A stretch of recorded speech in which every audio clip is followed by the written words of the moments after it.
Dan here, DD Speed Shop. So I wanted to do a quick video about this Chevelle. People have been super supportive of it, and there's some stuff I wanted to address. I don't want this to be like addressing the negative comments, because that's not what it is. I actually don't really care. And it's just answering a mass volume of comments the easiest way possible. Part of me actually enjoys getting the internet a little aggravated from time to time. We hadn't noticed. Anyway, so this car, which, I've been getting a lot of comments, which have been very nice about this, and actually the Volvo, saying, hey, you've really upped your game. And can you just like lean against the car or something? Your back is to us. Like I'm picking up a chick. This is how I'd be in high school with my jalopy. And people are saying a lot of nice things. Hey, the car's really coming together nice. You've put a lot more effort in. You've been learning over the years. Well, whatever. I think I just like this car a little more. I'm trying a little bit harder. But three things have been on every video nonstop, which I find kind of funny. So the biggest, sorry.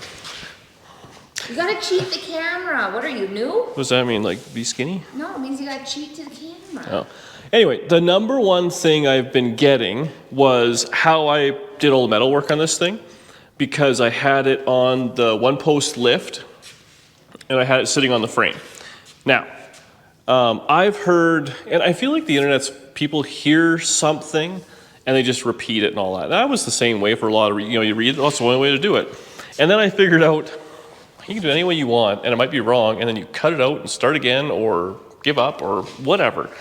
But do whatever you think is best, because getting the car done is the most important thing. So I heard for years, if you're doing body work, you only want to do one quarter panel, take one quarter panel off, weight of the vehicle on the thing, do one, put it together, then work on the other one. And I was like, okay, well, that's whatever. But then you see cars that are blown apart on rotisseries, cut to nothing. And I'm like, well, how does that make sense if you have to have the car on the ground doing a quarter panel? And maybe that was when the car was 10 years old and all it needed was quarter panels, or 15 years old. But now when they need one of everything, like, what are you doing? To boot, these new panels are not, it's not like you're taking one off and putting one on and it fits perfect. There is a lot to be left, or we switch, cheating the camera this way, to the imagination. And you gotta kind of Picasso these things together and make them look good, right? And I'm not, by no means am I an expert, but so when I built this thing, and this car, I mean, you can see how much black metal is on this. Don't trip and fall there, darling. Everything that's black metal is new, right? The floor pans all the way up, halfway up the firewall, all the way to the tail pan, the wheel tubs, the quarters, the doors, the fenders, the hood, like the gas tank straps. There is so little original of this car. The top half of the cowl, the A-pillars, the roof, I mean the top of the quarter, I guess you want to call it, the inner structure of the back, not doors, but back section, the cowl sides, the deck lid, and behind the rear windshield. I mean, everything else is new and not factory fit. So when I did this thing, I had it up on the lift, sitting on the frame, but the body wasn't bolted down to the frame. It was just sitting on it. So the way I looked at it was like the frame was acting like a table to hold the body. In my mind, I think that's no different than a rotisserie. Now, a lot of people were thinking, and I don't disagree, and I will think every car is a little different. I think a full frame car is different than a subframe car and all that sort of stuff. But if you're lifting something up, like let's say here and here, and the weight is on the supports are on the chassis, and you have the motor and the transmission and all that up front, and you have like full of gas and everything in the back, in theory, it's heavy and it can kind of do like a frowny face, right? And every car, you guys have all seen it, you jack a car up on the suspension versus on the frame, the doors fit different, the hood will fit different, and that's realities. So I understand that. In this situation, the thing has no glass in it, has no interior in it, had no motor, no transmission. It had no suspension. No bumpers, it had very little suspension in it, had no brakes, all this sort of stuff, right? So I was aware of that. Maybe I didn't address it enough in the videos, but I thought to myself, this is basically just a body sitting on the chassis, and I had it, leveled so it wasn't all tilty. I put it on, I welded it together, it is what it is. So I'm not trying to call anybody out. But at the end of the day, it's now got the motor and transmission in it. It's got proper suspension in it. The body is bolted down in the right spots. Everything's still lined up. It's got a miscellaneous frame that was off something else because these things always rot out. Who knows if this thing was in an accident or tweaked? I mean, there's endless things. The doors still open and close just fine. They don't rub against the fenders, like all that sort of stuff. Hang on, Danielle. I got you in the back there, Danielle. I get it. There's no glass. There's no weather strip. You build a car 3 or 4 times over. You don't just put it together once and it's done. My life isn't overhauling. Anyways, Danielle in the back. Yes, I can answer your question now. I was going to ask about the mechanisms, because that was, a lot of people are, so, it closes, but there's no glass. Yes, so obviously once there's glass in it, once the rubber's in it, all these things are in it, the car is going to fit differently. Which could be said for any time you're changing a door. Yeah, oh, for sure. But that's the thing is when you watch professionals or build cars, they build them together, take them apart, paint them, take them apart, put it back together, repaint them, polish them, so it's perfect, right? These cars are never perfect from the get-go. I've shown that all over. The frames are miswelded and all these different things. It is what it is. There's actually someone sent a video of the Chevelles going down the assembly line. There was just like chains going through the roof as it's like, going down the assembly line. It's fine. Is this car a LS6 SS convertible 1-of-1 4-speed? No. It's a base model. It's a fun driver. It'll be cool. I don't want a 20-footer, but maybe a 5-footer. You know what I mean? Like you can stand back here and go, oh, that's not perfect, but I get what the guy was doing. It's a nice little presentable car you're not embarrassed for. That's what I'm going for. So there you have it. Was it maybe the way that they teach you in school or someone else learned to do it? No. But in my mind, I think it worked. Everything seems to fit. I'm happy with it. And that's all that really matters is I'm happy with it. As much as I want to impress the entire internet all the time. But anyways, I don't care. I've been called every name in the book about the internet, but I do think about the people who are maybe watching this.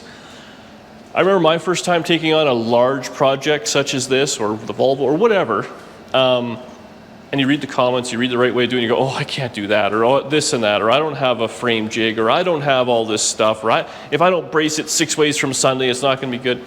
Just do it. Just get out there and do it. It's a $2,500 car. If it didn't work out, I'd cut the corner panels off and try again. It is what it is. And I don't want people to get discouraged. I love it. My favorite, you could draw a bell curve. And if anybody wants to go back and watch the videos, Chevelle comes in, you're an idiot, that car's not worth saving, scrap metal, you'll never be able to fix it, blah, blah, blah, blah, blah. And all of a sudden it's like, the car starts looking like this. I knew you could do it. It looks so good. You're a metal wizard. And I'm like, no, I'm not. But it's funny how it goes. Okay, so that's that. The next one was the bumper. People lost or losing their mind on this. So it doesn't fit perfect. I got to massage the corners yet. So the car's together, but we could absolutely pick it apart. It's not ready for paint in any way, shape, or form. Also, this bumper's got a tweak to it. There's all sorts of issues here. So don't be concerned or ever, but. So I like on my car, a 70 Chevelle with the dual front headlights is the best looking Chevelle. I don't care who you are, but best front end, 70 Chevelle, bar none. I like them all, 68, 69, the earlier ones even, 71 and 2s, I can get my head around it, but in my mind, the best. The bumper being square, they're kind of like squares for the, the taillights, sorry, I always thought was kind of weird because it had dual front headlights. I kind of like the idea of dual taillights. It's just the way my brain worked. Now, a lot of people are going, oh no, with the 70 with the square, I'm getting a little frustrated here. It looks way better, this and that. You know what, man, that's cool, I get it. The realities of this are, the bumpers, I believe, are the exact same shape. They bolt in the exact same way, every bolt lined up. It's just the taillights are different. So if I want, we can take this off and put a 70 bumper in tomorrow. This is what I had. The bumper that came with it was tweaked, torqued, bent, bad. This one is half of those. Still crap, but it's not too bad.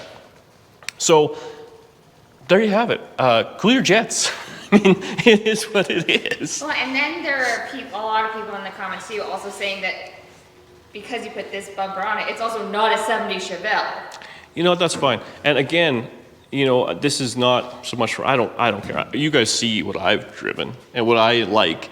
And I'm proud to drive it and show it and put miles on it. And it might not be for you, and I totally understand that. But you know what? When it's your car, you do what you want. And if you were into a 50s custom, you would chop it. You'd lay a post down. You'd take a rear bumper off a Chevy truck and put it in the front and put it upside down because it looks cool.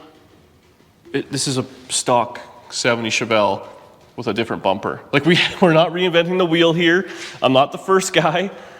It's all stock suspension. I mean, it's got tubular control arms and a few things like that. It's lowered 2 inches. We've got a stock interior for it. It's a small block Chevy. It's a turbo 350. Like, I was so shocked to hear that this was going to be a deal breaker with all the stupid stuff we've done. And, you know, taking a 4-door hardtop 57 Chevy and turning it into a 2-door convertible Roadster or whatever, that got less anger than a bumper that bolts on. So, again, it can be changed at any time. I get it. I understand it's not a 70 bumper, even though I like to say in the comments it's a 70 and 13 months original bumper, but it's more just for fitment and it's more just for fun and it's just what I like. If you want to paint this thing lime green or tuxedo black, that's way harder to change than the back bumper. Well, we just talked about this too. If you, the driver owner, does not like the car, build it how you like it, because you won't drive it, you're always going to wish it was something else, and then you never get to actually enjoy the car. Well, and I was just on Summit Racing. The bumper is, I want to say $440 or $380, whatever, is Canadian, shipped to my door, and it's 8 bolts.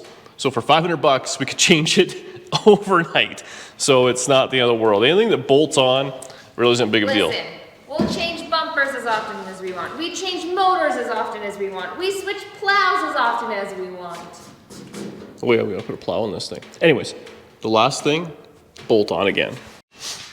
Okay, last thing that I get roasted on in the comments, which cracks me up, is the wheels. Those wheels. Now, I will say, I like steel wheels with caps. Everything I have is steel wheel with caps. I love them. I love steel wheels in the back with big tires and some sort of mag wheel in the front. I get it, not for everybody, but I like. Everything looks good with dog dishes and steelies. That's my... Available at ddspeedshop.ca. I love steel wheels and caps. Just love it. That's my thing, my taste. I'm not into oversized billet wheels with rubber band tires, but you know what? If you are, it's totally cool. It's your car. The best part is they're wheels.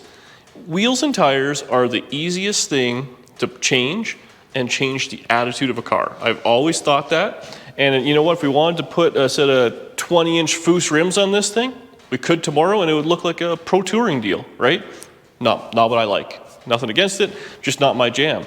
This is what I like. So that's that. Wheels can be changed. Here's the next thing, which also cracks me up. Everyone's losing it. Oh, yeah, steel wheels, it looks like crap. If I had a set of chrome, whatever, billet, whatever you want wheels on there that would make you happy, but then I'm grinding away and throwing sparks at it, you're going to lose your mind that I'm going to ruin a set of $5,000 wheels. Then last year for Christmas, Danny bought me those Goonie or Gunny, whatever they're called, wheels that are on the car outside, which are a set of rollers, and those went on there. People are losing their mind about, who would put those on? They're awful. Okay, they're just rollers. And then people lost their mind about how much money they cost. I think they're $400 a piece or something like that, 300, I don't know, whatever. They were not cheap, and I can accept that. But if you guys have ever been grinding something and catch a tire, that's $200 that you're never getting back. And I've done that, or you're welding and you do something stupid, or you're rolling this thing around in another shop, which we're fixing to do right now. We have our pile of garbage with a self-tapper on the ground, and you pick up a nail in this tire, which is $500 for the tire. You pick it up in the shoulder or something like that, like right here, an irreparable area, junk, gone forever. Versus those wheels should last me my entire automotive career. The Goonies? The Goonies. Also, just a note on the Goonies. You gotta cheat the camera. Oh yeah. Just a note on the done some of your hair there too. It was a nice thing to do. Just a note on the Goonies. is yes, it was a special treat for Christmas for you to show you that I support what you are doing. No, Danielle, you were wrong. You were wrong to do that. The comments are going to let you know you shouldn't care. I will say, I couldn't believe more of you were like, wow, what a supportive girlfriend she is. Again, back to the wheels and tires. Whatever you like, put on your car. I'm all for it. If you want to put Steely's on, if you want to put the factory original 14-inch with the like white wall out. I hate white wall out. Pink wheels. White letter out drive me crazy. I hate it. I'm a white wall in guy, but so many people are white walls out. I get it. And they're proud to polish the white walls. That's good on you, not for me. That's the best part about cars and the hobby is that you can have a 70 Chevelle, which is a super common muscle car to have out there, and you can change it a zillion different ways and have fun with it and enjoy it. And ultimately, we build it to just go take it and go for dinner, whatever it is, and we get to look back and see your car in the parking lot. If you like it, that's all that matters. Now, if you're building cars to flip, totally different story. You got to try and get what the masses are, whatever the most popular color is, the most popular interior, the popular wheels and tires, do that. For me, this is what I love, and when I'm ready to sell it, you can do whatever you want to it. How about that? Is that the deal we made? Oh, there, see, here we go. This is the self-tapper we're about to drive over right here on a Mickey Thompson tire and ruin it. Okay, I think that's good. Again, I'm not trying to rant. I'm not trying to address all the hate comments because, again, I don't really care. The big thing was I want everyone that's reading it maybe gets in the comment section or whatever it is. You can build anything. We do it in this shop without a whole lot of fancy tools. I mean, the lift is fantastic. If you can afford it and have the height for it, I highly recommend it. Either in any situation you can, it makes your life so much better. Doesn't hurt your back, all that stuff. But we were doing this on that body shop lift and jack stands, and the A-frame we built out of 4x4 and screws to lift the body. You'll forget. We had an engine crane on the back and the A-frame, like that's how we were lifting this thing. I mean, you gotta do what you gotta do. There's been a lot of nice paint jobs done on gravel floors, in barns and outside and all that sort of stuff. So don't let the internet get in your head and think, oh, this has to be done in a downdraft booth with fixtures and all this stuff. And unless you're a certified guy, you can do it. It's supposed to be fun. Just have a fun time with it. Please do me that favor. Have fun with cars because we need to keep the hobby alive. Okay, I'll see you on the next one. Thanks for watching. Thanks for watching.